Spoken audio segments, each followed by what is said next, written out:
What's the meaning of catamaran?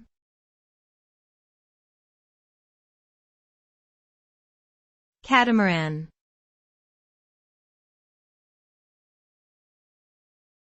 Catamaran.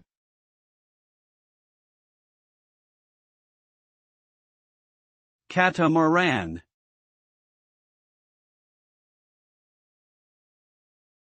Catamaran.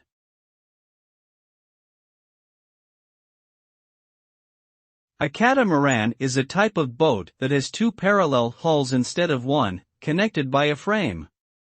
It is designed to have less drag in the water than traditional boats, which allows it to travel faster with less power.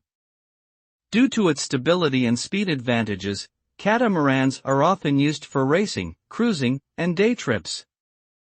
They are also used for ferrying passengers and cargo in some parts of the world. Overall, a catamaran is a versatile and efficient type of watercraft that presents many advantages over traditional boats.